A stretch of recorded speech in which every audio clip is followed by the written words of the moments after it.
Tarzan. One day, in a high tree house, Kala the ape found an odd-looking baby. The baby had no fur on its body. His parents had been killed by the leopard called Sabur.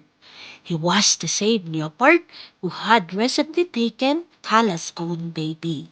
Kala could see that the little boy she had just found needed to be taken care of.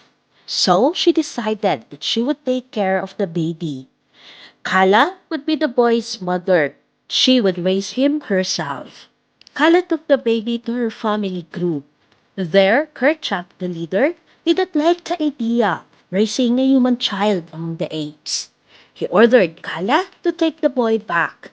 Kerchak was afraid that when the boy would grow, he might become a threat to his family. After Kala pleaded with Kerchak and told him that the boy needed her, Kerchak agreed. Kala named the boy Tarzan.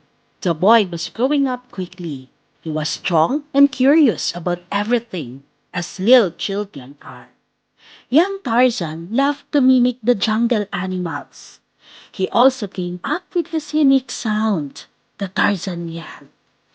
Tarzan made a lot of friends. His best friend was a female ape called Perk. One day, she dared Tarzan to pull a hair from an elephant. As Tarzan was approaching the elephant's herd, a young elephant mistook Tarzan for a piranha.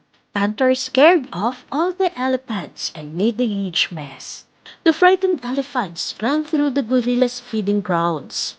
Crushing all their food, they almost crushed a baby gorilla too.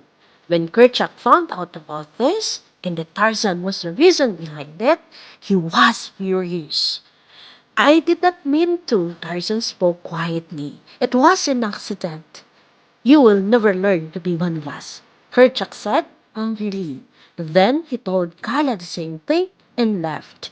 Tarzan was very sad after that.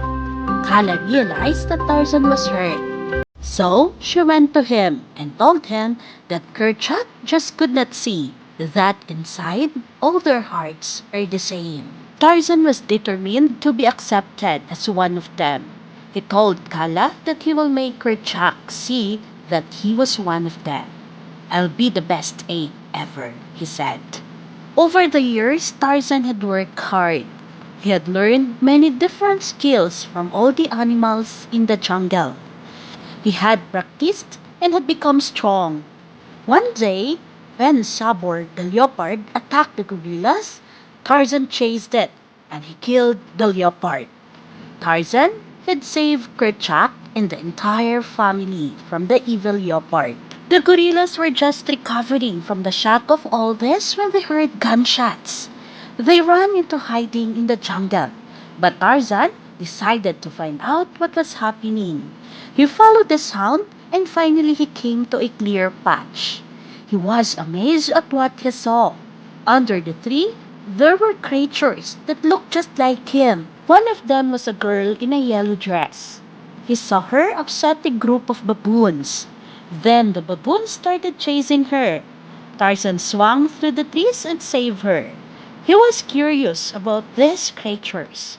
They looked just like him, and yet somehow were very different than him. He held his hand up against her hand and studied it, but he still did not understand.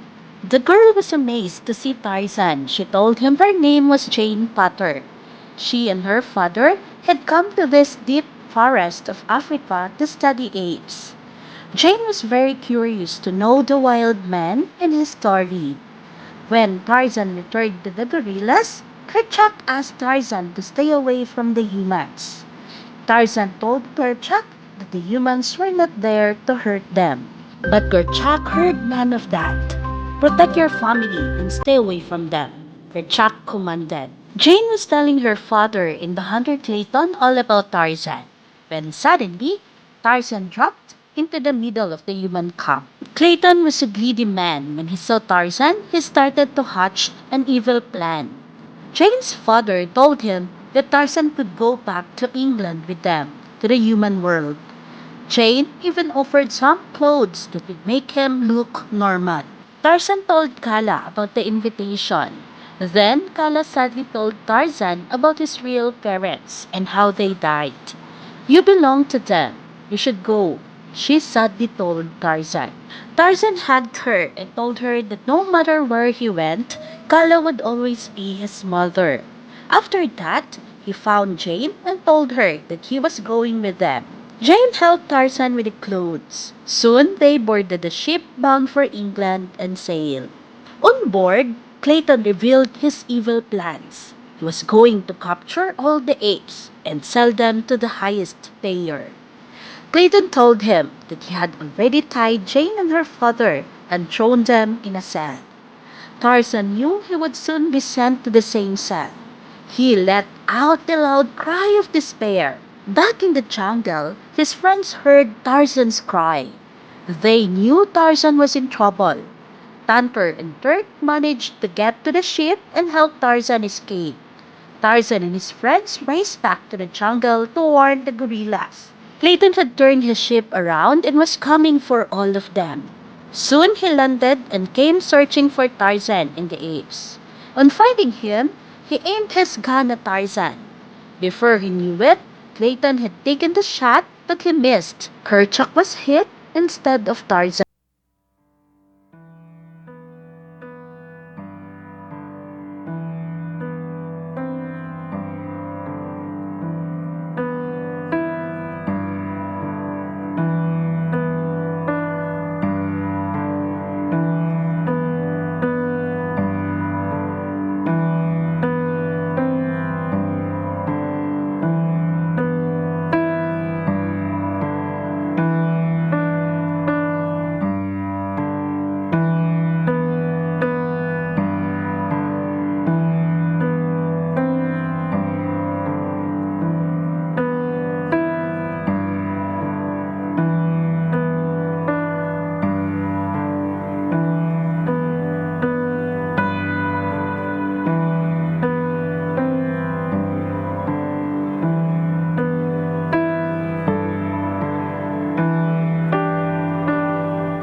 Ever after.